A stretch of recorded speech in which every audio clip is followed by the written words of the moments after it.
ನಮಸ್ತೆ, ನನ್ನ ಚಾನಲ್ಗೆ ಸ್ವಾಗತ. ಇವತ್ತಿನ ವಿಡಿಯೋದಲ್ಲಿ ಮೈಲಾರ ಮಹಾದೇವ ಗದ್ಯ ಭಾಗದ ಪ್ರಶ್ನೋತ್ತರಗಳು. ರಚನಾ ಸಮಿತಿ. ಬನ್ನಿ ವಿಡಿಯೋ ಶುರು ಮಾಡೋಣ.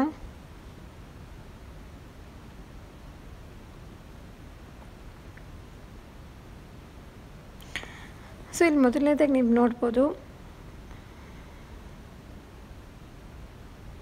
ಅಭ್ಯಾಸ. ಕೊಟ್ಟಿರುವ ಪ್ರಶ್ನೆಗಳಿಗೆ ಒಂದೊಂದು ವಾಕ್ಯದಲ್ಲಿ ಉತ್ತರಿಸಿ. ಆ ವಿಭಾಗ. ಮೊದಲನೇ ಪ್ರಶ್ನೆ,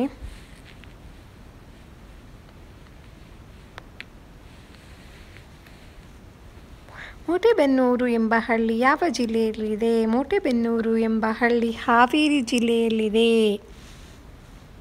ಇದು ಮೊದಲನೇ ಪ್ರಶ್ನೆಗೆ ಉತ್ತರ. ಯಾವ ಬಟ್ಟೆಗಳ ವಿಚಾರ ಯಾವಾಗಲೂ ಮೈಲಾರರ ಮನಸ್ಸಿನಲ್ಲಿ ಗುನುಗುಡುತ್ತಿತ್ತು? ಸ್ವದೇಶಿ ಖಾದಿ ಬಟ್ಟೆಗಳ ವಿಚಾರ ಯಾವಾಗಲೂ ಮೈಲಾರರ ಮನಸ್ಸಿನಲ್ಲಿ ಗುನುಗುಡುತ್ತಿತ್ತು. 3. ಮಹಾದೇವನಿಗೆ ಗಾಂಧೀಜಿಯವರೊಡನೆ ಯಾವ ಆಶ್ರಮದಲ್ಲಿ ಇರಬೇಕೆಂದು ಆಸೆಯಾಯಿತು? ಮಹಾದೇವರಿಗೆ ಗಾಂಧೀಜಿಯವರೊಡನೆ ಸಬರಮತಿ ಆಶ್ರಮದಲ್ಲಿ ಇರಬೇಕೆಂದು ಆಸೆಯಾಯಿತು.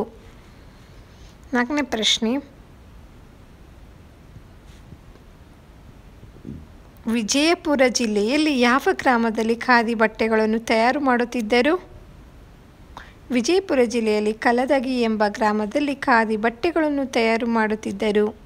5ನೇ ಪ್ರಶ್ನೆ, 1942ರಲ್ಲಿ ಗಾಂಧೀಜಿಯವರು ಯಾವ ಘೋಷಣೆ ಮಾಡಿದರು? 1942ರಲ್ಲಿ ಗಾಂಧೀಜಿಯವರು ಬ್ರಿಟಿಷರೇ ಭಾರತ ಬಿಟ್ಟು ತೊಲಗಿ ಎಂಬ ಘೋಷಣೆ ಮಾಡಿದರು. 6ನೇ ಪ್ರಶ್ನೆ, ಮಹಾದೇವ ಅವರು ಎಲ್ಲಿ ಪೊಲೀಸರು ಬಂದೂಕು ಅಪಹರಿಸಿದರು? ಮಹಾದೇವ ಅವರು ಉನ್ನತಿ ಪೊಲೀಸರ ಬಂದೂಕು ಅಪಹರಿಸಿದರು. ಆ ವಿಭಾಗ. ಕೆಳಗಿನ ಪ್ರಶ್ನೆಗಳಿಗೆ 2-3 ವಾಕ್ಯಗಳಲ್ಲಿ ಉತ್ತರಿಸಿ ಅಂತ ಇದೆ. ಮೊದಲನೇ ಪ್ರಶ್ನೆ, ಮಹಾದೇವ ಕಲದಾಗಿ ಎಂಬ ಒಂದು ಗ್ರಾಮಕ್ಕೆ ಹೋಗಿ ಏನು ತಿಳಿದುಕೊಂಡರು? ಮಹಾದೇವ ಅವರು ವಿಜಯಪುರ ಜಿಲ್ಲೆಯ ಕಲದಾಗಿ ಎಂಬ ಗ್ರಾಮಕ್ಕೆ ಹೋಗಿ ಖಾದಿ ಬಟ್ಟೆಗಳನ್ನು ತಯಾರಿಸುವುದು ಹೇಗೆ ಎಂದು ತಿಳಿದುಕೊಂಡರು. ದಂಡಿಯಾತ್ರೆಯಲ್ಲಿ ಹೆಜ್ಜೆ ಹಾಕಿದ ಮಹಾದೇವನ ಶಿಕ್ಷೆ ಏನು? ದಂಡಿಯಾತ್ರೆಯಲ್ಲಿ ಹೆಜ್ಜೆ ಹಾಕಿದ ಮಹಾದೇವ ಅವರಿಗೆ ಸೆರೆಮನೆ ವಾಸದ ಶಿಕ್ಷೆಯಾಯಿತು. ಮಹಾದೇವರು 6 ತಿಂಗಳು ಸೆರೆಮನೆಯಲ್ಲಿ ಕಳೆದರು. ಮಹಾದೇವ ಮತ್ತು ಸಿದ್ದಮತಿ ಇಬ್ಬರು ಸೇವಾಶ್ರಮದ ಸಂಚಾಲಕರಾಗಿ ಮಾಡಿದ ಕೆಲಸಗಳೇನು? ಮಹಾದೇವ ಮತ್ತು ಸಿದ್ದಮತಿ ಇಬ್ಬರು ಸೇವಾಶ್ರಮದ ಸಂಚಾಲಕರಾಗಿ ಚರಕದಿಂದ ನೂಲು ತೆಗೆಯುವುದು, ಪ್ರಕೃತಿ ಚಿಕಿತ್ಸೆ, ವ್ಯಾಯಾಮ ಮುಂತಾದವುಗಳನ್ನು ಹಳ್ಳಿಯ ಜನರಿಗೆ ಅಭ್ಯಾಸ ಮಾಡಿಸಿದರು. ಸೇವಾಶ್ರಮದಲ್ಲಿ ತಯಾರಿಸಲಾಗುತ್ತಿದ್ದ ಖಾದಿಗಳನ್ನು ಊರೂರಿಗೆ ಹೊತ್ತುಕೊಂಡು ಹೋಗಿ ಮಾರಾಟ ಮಾಡುತ್ತಿದ್ದರು. ಮಹಾದೇವ ರಕ್ತದ ಮಡುವಿನಲ್ಲಿ ಬಿದ್ದದ್ದು ಹೇಗೆ? 1943ರ ಏಪ್ರಿಲ್ 1ರಂದು ಬೆಳಗಿನ ಸಮಯ ಸ್ತೂರಿಯ ಸಮೀಪದ ವೀರಭದ್ರ ದೇವಾಲಯದಲ್ಲಿ ಪೊಲೀಸರ ತುಕಡಿ ಇತ್ತು. ಅದರ ಪಕ್ಕದಲ್ಲಿ ಖಜಾನೆ ಇತ್ತು. ಮಹಾದೇವರು ಖಜಾನೆಯ ಬೀಗ ಮುರಿಯುವುದರಲ್ಲಿ ನಿರತರಾದಾಗ ಅಡಗಿ ಕುಳಿತಿದ್ದ ಒಬ್ಬ ಪೊಲೀಸ್ ಮಹಾದೇವನ ಎದೆಗೆ ಗುಂಡು ಹೊಡೆದನು. ಆಗ ಮಹಾದೇವರು ರಕ್ತ ಮಡುವಿನಲ್ಲಿ ಬಿದ್ದರು.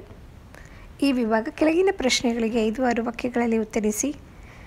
ಮೊದಲ ಪ್ರಶ್ನೆ, ಮಹಾದೇವ ಅವರು ಜೈಲಿನಿಂದ ಬಿಡುಗಡೆಯಾದ ಮೇಲೆ ಮಾಡಿದ ಕಾರ್ಯಗಳಾವುವು? ಮಹಾದೇವರು ಹಲವಾರು ಬಾರಿ ಜೈಲಿಗೆ ಹೋಗಿದ್ದರಿಂದ ದೇಹದ ಆರೋಗ್ಯದ ಬಗೆಗೆ ಅವರಿಗೆ ಕಾಳಜಿ ಉಂಟಾಯಿತು. ಶಿಸ್ತುಬದ್ಧವಾಗಿ ವ್ಯಾಯಾಮ ಕಲಿತರು. ಭಾಷಾದಗಳ ಶಾಸ್ತ್ರವನ್ನು ಅಭ್ಯಾಸ ಮಾಡಿದರು. ಹಳ್ಳಿಗರ ಸೇವೆ ಮಾಡುವ ಉದ್ದೇಶದಿಂದ ಒಂದು ಸೇವಾಶ್ರಮವನ್ನು ಪ್ರಾರಂಭಿಸಿದರು. ಚರಕದಿಂದ ನೂಲು ತೆಗೆಯುವುದನ್ನು ಪ್ರಾರಂಭಿಸಿದರು. ಪ್ರಕೃತಿ ಚಿಕಿತ್ಸೆ, ವ್ಯಾಯಾಮ ಮುಂತಾದವುಗಳನ್ನು ಹಳ್ಳಿಯ ಜನರಿಗೆ ಅಭ್ಯಾಸ ಮಾಡಿಸಿದರು. ಸೇವಾಶ್ರಮದಲ್ಲಿ ತಯಾರಾಗುತ್ತಿದ್ದ ಖಾದಿಯನ್ನು ಊರೂರಿಗೆ ಕೊಂಡು ಹೋಗಿ ಮಾರಾಟ ಮಾಡಲು ಪ್ರಾರಂಭಿಸಿದರು. ಬ್ರಿಟಿಷರು ಭಾರತ ಬಿಟ್ಟು ತೊಲಗಬೇಕಾದರೆ ಏನು ಮಾಡಬೇಕೆಂದು ಮಹಾದೇವ ಯೋಚಿಸಿದರು? ಇದಕ್ಕೆ ಉತ್ತರ.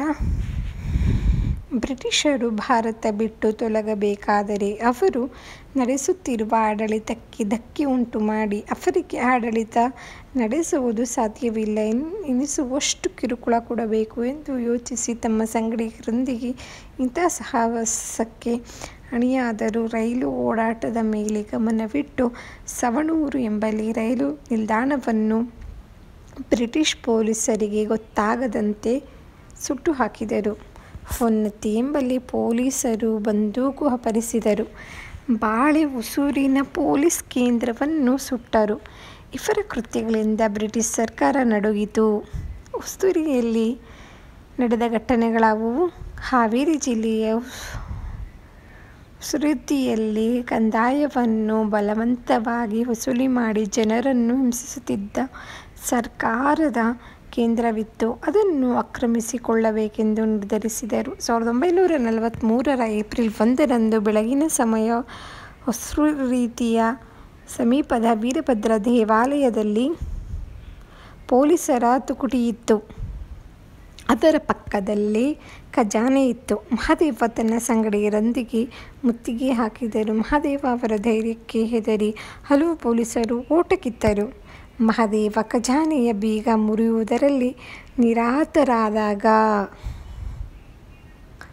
ಅಡಗಿ ಕುಳಿತಿದ್ದ ಒಬ್ಬ ಪೊಲೀಸ್ ಮಹಾದೇವನ ಎದೆಗೆ ಗುಂಡು ಹೊಡೆದು ಪರಿಣಾಮವಾಗಿ ಮಹಾದೇವರು ಬಲಿಯಾದರು.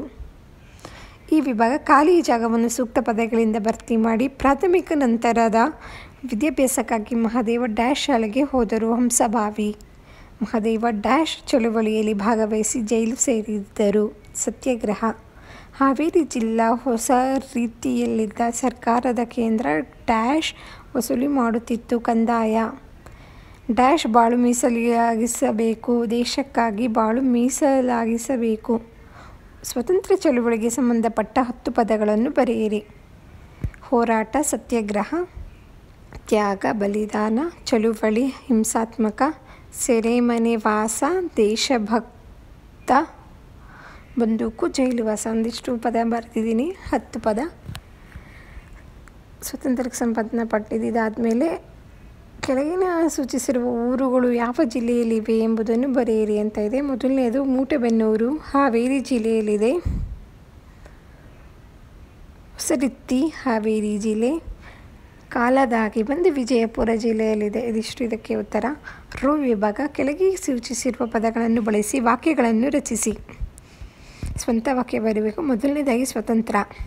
ಭಾರತದ ಸ್ವಾತಂತ್ರ್ಯಕ್ಕಾಗಿ ಹಲವಾರು ಭಾರತೀಯ ಹೋರಾಟಗಾರರು ಬಲಿಯಾಗಿದ್ದರು. ಆಡಳಿತ. ಬ್ರಿಟಿಷರು ಹಿಂದೆ ನಮ್ಮ ಭಾರತದಲ್ಲಿ ಹಿಂಸಾತ್ಮಕ ಆಡಳಿತವನ್ನು ನಡೆಸಿದ್ದರು. ದೇಶಭಕ್ತ. ಭಾರತದ ಸ್ವಾತಂತ್ರ್ಯಕ್ಕಾಗಿ ಹಲವಾರು ದೇಶಭಕ್ತರು ಹೋರಾಡಿದ್ದಾರೆ. ಅಸಹಕಾರ. ಗಾಂಧೀಜಿಯವರು ಅಸಹಕಾರ ಚಳುವಳಿಯ ಮೂಲಕ ಬ್ರಿಟಿಷರ ವಿರುದ್ಧ ಹೋರಾಟ ನಡೆಸಿದರು. ಕೊನೆಯದಾಗಿ ಚಳುವಳಿ. ಭಾರತೀಯರು ಬ್ರಿಟಿಷರ ವಿರುದ್ಧ ಹಲವಾರು ಚಳುವಳಿಗಳನ್ನು ನಡೆಸಿ ಭಾರತಕ್ಕೆ ಸ್ವಾತಂತ್ರ್ಯ ತಂದುಕೊಟ್ಟರು. ಇದಿಷ್ಟು ಸ್ವಂತ ವಾಕ್ಯ ರಚಿಸಿ. ಇಲ್ಲಿಗೆ ಅಭ್ಯಾಸ, ಪ್ರಶ್ನೋತ್ತರಗಳು, ಖಾಲಿ ಬಿಟ್ಟ ಸ್ಥಳ ಎಲ್ಲ ಆಗಿದೆ. ನಿಮಗೆ ನನ್ನ ವಿಡಿಯೋ ಇಷ್ಟ ಆಯಿತು ಅನ್ಕೋತೀನಿ. ಇಷ್ಟ ಆದರೆ ಪ್ಲೀಸ್ ಲೈಕ್ ಮಾಡಿ, ಹಾಗೆ ಫ್ರೆಂಡ್ಸ್ಗೆಲ್ಲ ಶೇರ್ ಮಾಡಿ. ಯಾರು ಚಾನಲ್ನ ಸಬ್ಸ್ಕ್ರೈಬ್ ಮಾಡ್ಕೊಂಡಿಲ್ಲ ಸಬ್ಸ್ಕ್ರೈಬ್ ಮಾಡ್ಕೊಳ್ಳಿ. ಮತ್ತು ಮುಂದಿನ